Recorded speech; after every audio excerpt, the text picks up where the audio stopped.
and tells us that she may have had a daughter who died as a small child. But the photographs suggest otherwise. Did she adopt her incubator baby at one of these fairs? Were the fairs a front for illicit adoption of premature babies? Even if they were premature, did that mean they had no parents? Who owned and was responsible for these parks? And what happened to the babies once they grew and left the incubators? If something feels eerily wrong about the entire narrative surrounding these parks and orphans, it's because we are not being told the truth. Why were there hundreds of thousands of parentless children in the 19th century? Where did they come from? They were relocated all over the world. Europe, America, Russia, Australia, Canada. Why? Especially when most still had a living parent. If pregnancy out of wedlock was such a social stigma that resulted in such trauma, why would so many people put themselves in that position in the first place? Did the government really care about social morality enough to pass laws?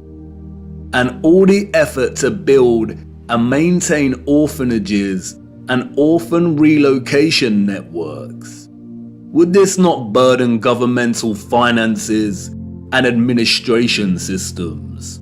It certainly would have. But you see, there was a greater purpose behind the government's worldwide agenda: repopulation. The social narrative of chastity was nothing more than propaganda and justification for stealing children.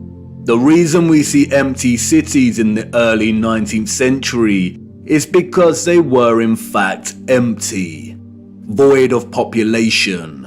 And the reason they are bustling 30 years later is because orphans were shipped into these cities to repopulate them. You see, in the early 19th century, there was a worldwide reset of sorts through depopulation and then repopulation. The people we see in these photographs did not build this architecture.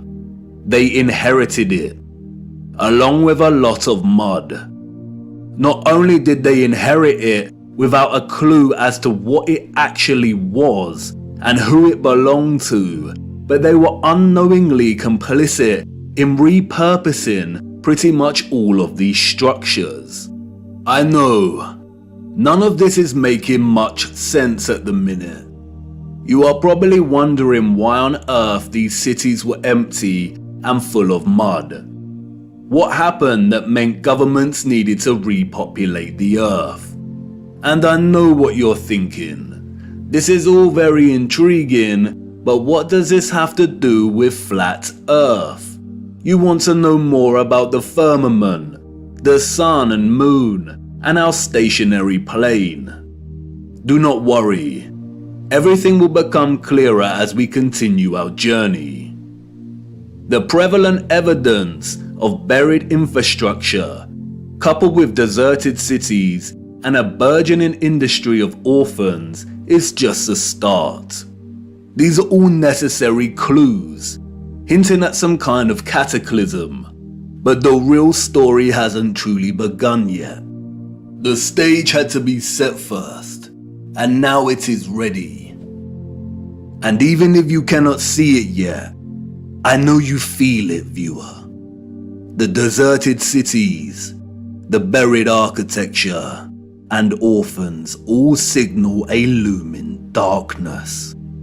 There is a great black cloud in front of us, and I won't lie, we are heading right into the heart of it. And like I said before, we do not have much time. Come on, it's time for me to honor my promise and take you back to the future.